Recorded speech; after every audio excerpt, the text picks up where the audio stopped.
Okay, good morning, everybody. I'm joined here with some long-standing friends and colleagues as we had the opportunity here, and very, very grateful to speak at the Nishnawbe Aski Nation Fall Assembly.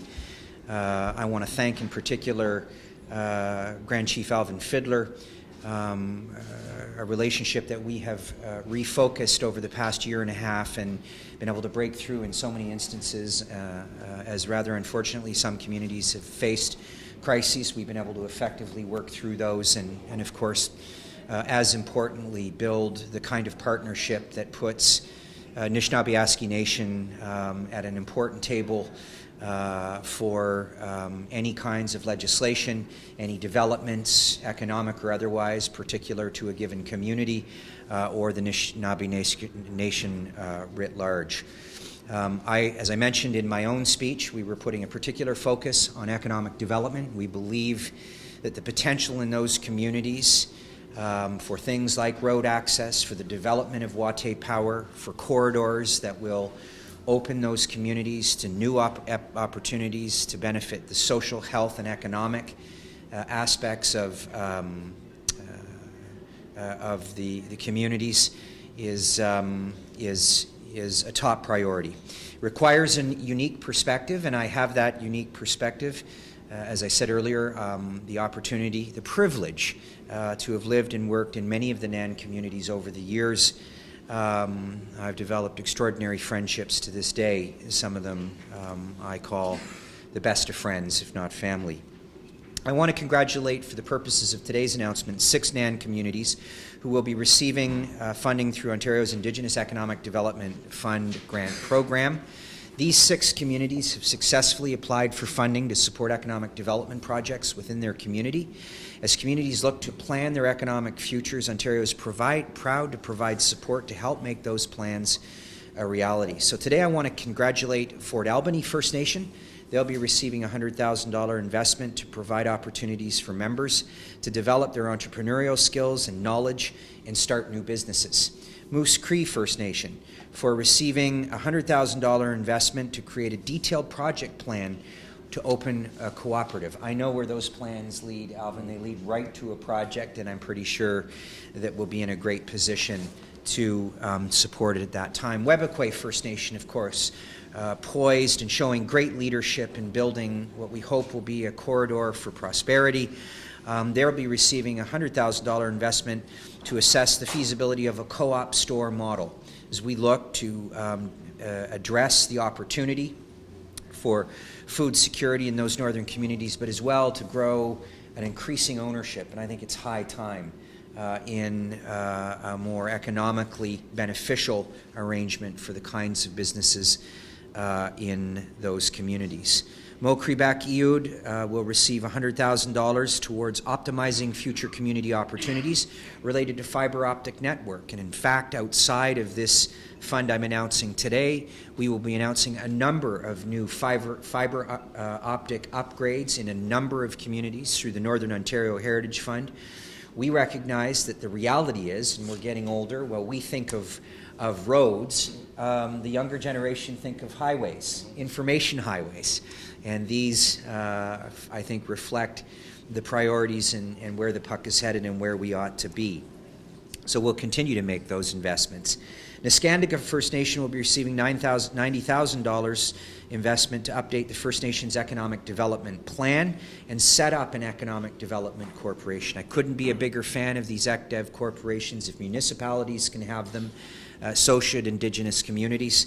They are an effective group that helps give good feedback to the leadership in the community about the best business decisions they could make in the circumstances the community finds itself in. And finally, Chapleau Cree First Nation for receiving a $50,000 investment to conduct a feasibility for a multi-purpose complex in the First Nation community. This is a $500,000 in 6 NAN communities. But it's only starting here. This is not about the money. This is about what we're targeting and trying to achieve. Frank's phone is ringing, so he's just going to. He's a really good buddy of mine, and I wanted to have him up here.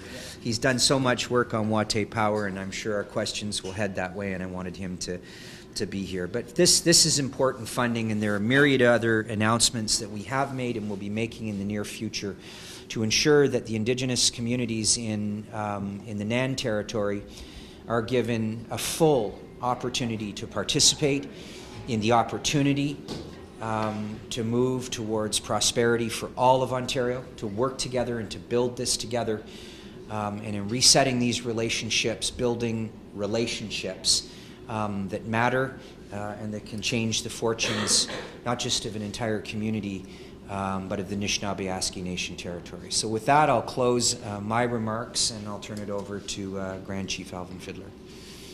Mr. Rickford. Good afternoon, everyone. I just want to also acknowledge Frank McKay, who is the CEO for Windigo Tribal Council, and the work that they're doing to promote economic development for their communities. They've done so much over the last few years with in partnership with some of them in partnership with Musselwhite Mine. Their catering business, some of the things that they're doing to support their communities, develop an economic base for themselves, which is so important. This morning at our assembly, we were reminded by Chief Paul Burke of Fort Severn First Nation that we need to, at our assemblies, keep economic development front and center as a way to building that path forward towards sustainability for our communities and creating an economic base for ourselves, for our communities. And this announcement, I welcome these announcements that are being made by Minister Rickford, because we need to, as much as we can, support our communities do this work, especially when we have big projects like Wawachi Power, a $1.6 billion project that is now moving forward, that we need to ensure that our communities, we put them in a position where they can participate in that economy, that they can participate in some of the spin-offs that we know will result from projects like Wawachi. So we thank the province for taking the initiative to supporting these 6 communities, and you will come back for more. Thank you. There will be. Okay. Yeah. As we move forward with our ECDEV planning that we were directed to do this morning. So again, Chimegwetch, on behalf of these 6 communities, the chiefs, the members of this community, we welcome this announcement, and we look forward to working with you to implement and getting these projects off the ground. Thank you. So, Chimegwetch. Happy to take any questions or comments from. I wanted to put Frank on the spot. Oh, yeah, Frank. Frank that never needs speaking notes or anything. Frank. I just want to say, I want to say thank you to the provincial government for the support that they've given us in relation to improving the quality of life for our First Nations. We worked hard with the Wate project, and the support that we got from the province was very welcome.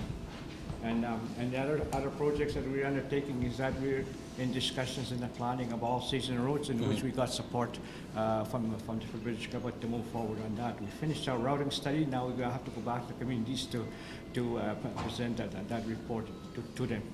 And so I just wanted to say that, and I'm glad to hear too that the Far North Act is not going to be repealed, and it's going to be refocused. And we've been very supportive from Windigo that we need to be involved in the development, the economic development that's going to happen in our territories, and we need to be in control. We need to be the owners.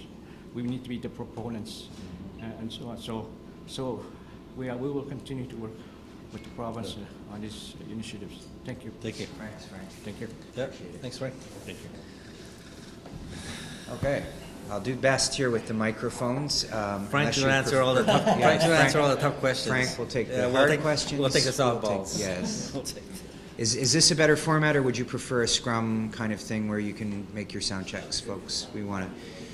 My goal is to always make sure the media is happy. Happy media, happy life.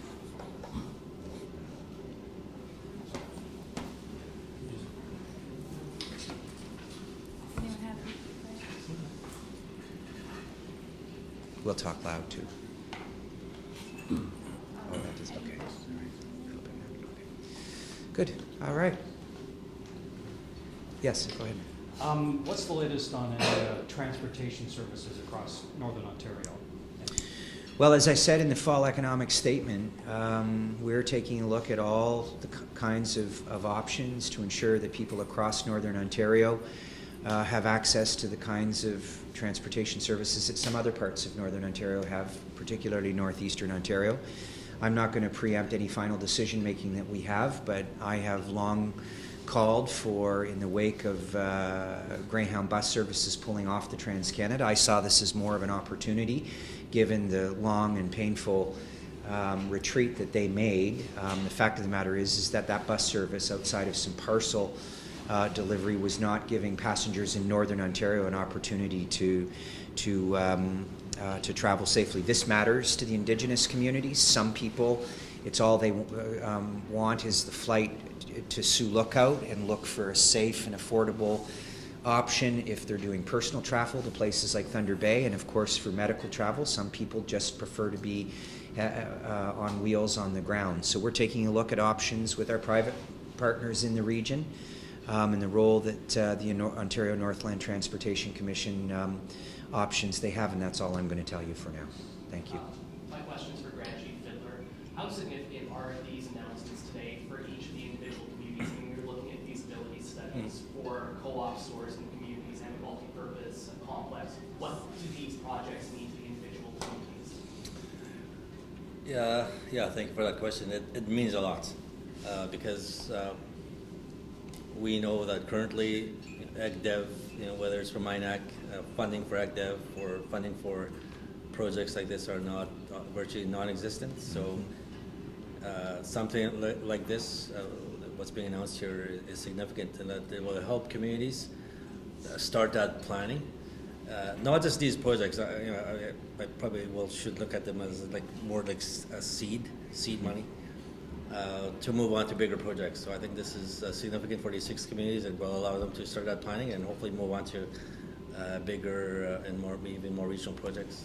I'd like to add, if I may, that these kinds of announcements are not going to be confined to just this fund. I met with the Northern Ontario Heritage Fund Board yesterday in Kenora. Northwestern Ontario simply has not had the kind of access to the resources that fund is supposed to serve all of Northern Ontario. And we're working on a plan, and we will begin a more formal engagement in the next month or two to ensure that more and more Indigenous communities have access to that, including opportunities like the kinds of projects that we're here today, solid business plans that plant the seed for an economic asset to move into that community. Currently, for example, in the Northern Ontario Heritage Fund, most of the uptake with Indigenous communities in the far north through the Northern Ontario Heritage Fund are to fortify fiber and broadband. That's not an effective use of that money. As we onboard programs like the announcement we made with Matawa Broadband, as we make announcements in some of the other communities through Infrastructure Ontario to bring up their capacity. We want to ensure that Northern Ontario Heritage Fund is doing more than just putting a Band-Aid on fiber optic capacity in Indigenous communities. So we're taking a hard look at what those facilities will look like in our bilateral negotiations with the communities most proximal to, let's say, the Ring of Fire, but more importantly for the Government of Ontario and those communities, a potential corridor for prosperity. Childcare and recreation facilities in those communities are sorely lacking. Governments of all stripes for a very long time have not understood the importance of them. So anytime we can put money into planning for these and then follow up with good investments is something that means a lot to me personally, and I think for our government puts them on the right path to be able to, as Frank says, meaningfully participate in the economic opportunities that are being mobilized in NAN as we speak. Wate Power, the Corridor to Prosperity, Greenstone Gold's decision potentially to construct will put a number of those communities in a position to grow and employ their people. Describing this as seed money, is planting that initial seed one of the hardest barriers for prospective entrepreneurs in some of these communities? I think so. I think that's something that Chief Burke referred to this morning, that they need to have a sort of a solid starting point for them to begin their economic development planning, and I think that's why today's announcement is so significant for these 6 communities. I know that Minister Rickford, you referenced earlier about you going up to Fort Severn. Yeah. To support the innovative things that they are doing now to sustain their community. Fort Severn is one of those communities that is so far up north, so remote, that you cannot run a line up there, broadband or running with Abate Power, for example. They are not, unfortunately, considered eligible for that project. But so they're forced to be more creative to make their community more sustainable. I know that the province is supporting their initiatives. We're supporting their initiatives, and I think that's the way forward. We're actually doing it together, Yeah. right? Like, that's a great example, Alvin. But part of the Fort Severn story is, as he said, we'd have serious challenges extending transmission lines to the community. So in my capacity as a member of Parliament, we worked very, very closely with them to get that microgrid application. I know you've heard a lot in the province about our concerns of the cost of solar and wind on our system, but that system doesn't help Fort Severn. So we've been able to go up there back in the day, but that project started with one of these plans, Alvin. And when Webequie First Nations was at the epicenter of the exploration for what began as the Ring of Fire, it started with one of these plans. And that plan led us to the notion that there was not a place for small businesses to supply those companies for their exploration activities, nor was there a physical space for them to perform the land use planning acts that were activities that were so vital to mapping historical artifacts and making sure that they were preserved and protected, and building capacity in the community around what exploration activities really look and feel like when they're close to your communities. It was these kinds of investments that put a physical space in Webequie to do that, created business opportunities. And the fact of the matter is, in that entire Ring of Fire history, Webequie's the only one that's had a direct economic benefit through those exploration activities. All the rest has gone to, obviously, negotiation processes. We want to change that. James? In recent weeks, we've had states of emergency in North Spirit Lake. We've had the Canadian Rangers on the federal side coming in to help. Now we've got flooding in Muskrat Dam and worries for up the river further up. Are you getting the resources, Grand Chief, that you need to help get people out of those communities when needed? It's actually Bearskin Lake that is now under threat. I think just looking at what's happened over the last month, North Spirit Lake and now Bearskin Lake. I think what's helped us and what's helped the communities sort of quickly mobilize resources that they need to protect their communities, or in some cases to evacuate. What we're seeing now in Bearskin Lake is our government partners' ability to respond quickly, which they have. So it's really helpful for us to sort of marshal all the resources that we need to effectively address the emergency sort of crisis situations that we're seeing in places like North Spirit Lake or Bearskin Lake, that we need to do everything we can together to ensure that people are kept out of harm's way. If they need to be evacuated, we will evacuate them, or to ensure that the vital infrastructure systems in the communities, like the water, sewer systems, are kept intact, that they are not compromised, which is right now happening in Bearskin Lake. There's sandbagging, all these vital resources to ensure that they are protected, that they are not compromised anyway. Because if they are, then it just creates more just a very risky situation for the community. So we're working, it's all hands on deck right now as you speak, to protect communities like Bearskin Lake and North Spirit Lake. So, James, I'd like to chime in on that if I could. I think what Grand Chief and I had decided to do in these situations is, we've known, because we've both been involved in leadership in this region for a very long time, that if there's a bad outcome, it becomes political. So why not make it political from the get-go? right? So instead of it being bureaucratized, and no offense to the great work that our ministry officials do, I've got a deputy minister back there who was up as early as I was Sunday morning, and up as late, making sure that everything was, and so was Alvin. But it begs on political leaders to just jump in at the front end of this. We have to take responsibility at the end of it, so why not at the beginning? It started with conversations, for example, on Sunday morning, technical conversations. Greg Rickford should not be talking about blasting ice for very long. He should hand that over to experts very quickly. But the idea came from a conversation around 10 o'clock in the morning on Sunday that we had. To them, we handed it over to our senior officials. We activated across government.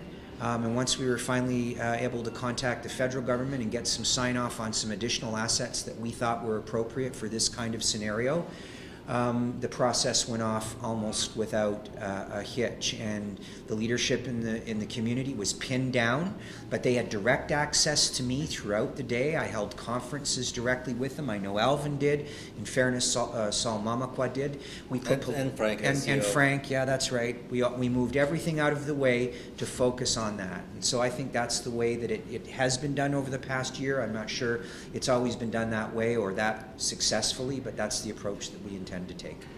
So can you tell me which resources and assets you did put into the community then since Saturday? And have they, you said they were supposed to start evacuating this morning?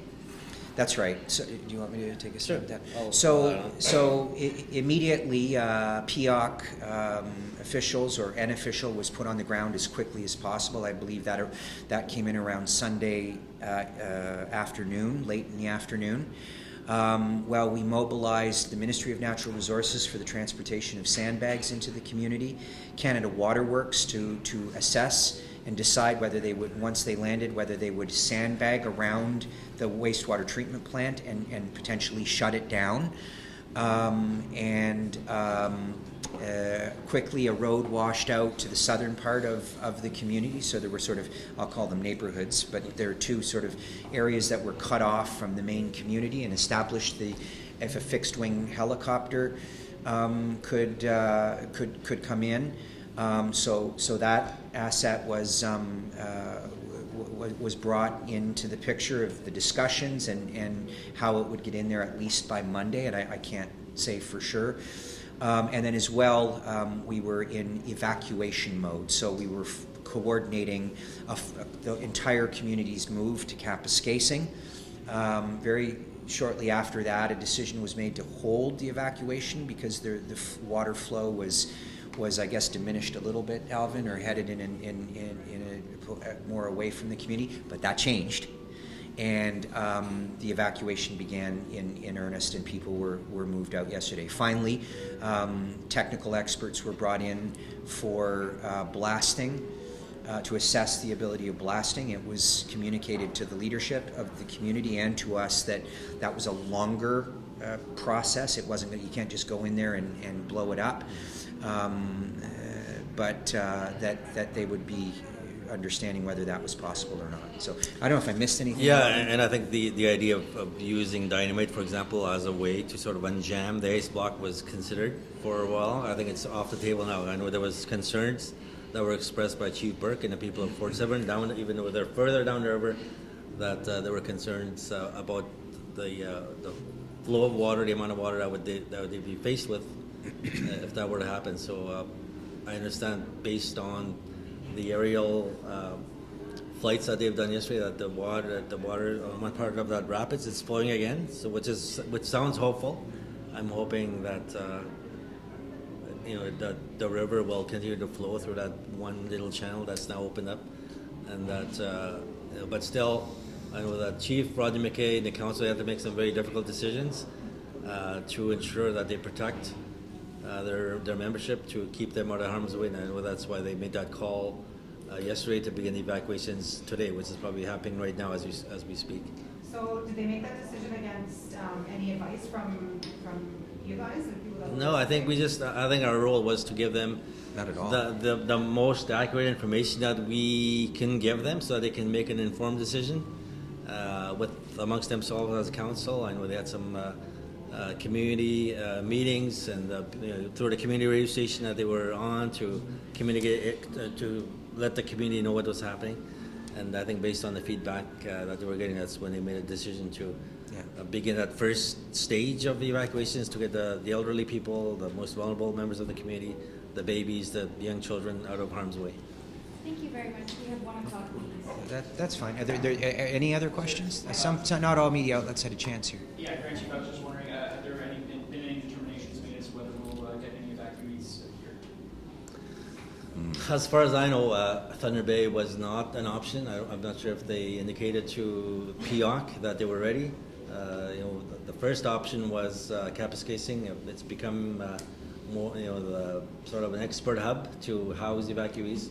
They made the necessary sort of the preparatory work to receive evacuees. But as far as I understand, like this morning, that Solico seems to be the first preferred option. I think I don't know what the number is, 175. Mm-hmm. I think to Solico, and then maybe Thunder Bay. I'm not really sure. And then Kapuskasing is sort of the backstop of the plan. That if Thunder Bay or Solico or Dryden, if they cannot host the full committee, then the rest will be evacuated to Kapuskasing. So it's sort of in flux as we speak. The idea is to always keep as many of the community members together as possible, and obviously to ensure continuity for people who have medical conditions or under other kinds of treatment. So Sioux Lookout and Thunder Bay are always top options, but this city's full today, and we understand that some discussions are being made to make it open. The chief from Bearskin said more open. More than half their community members at any given time live or are here in Thunder Bay, so we're making efforts to cooperate and place their community members closer to home. I just want to clarify, Derek Fox told me this morning that Thunder Bay is an option, so it's maybe an option? So this changes all the time. Originally, Kapuskasing was an option to move the entire community.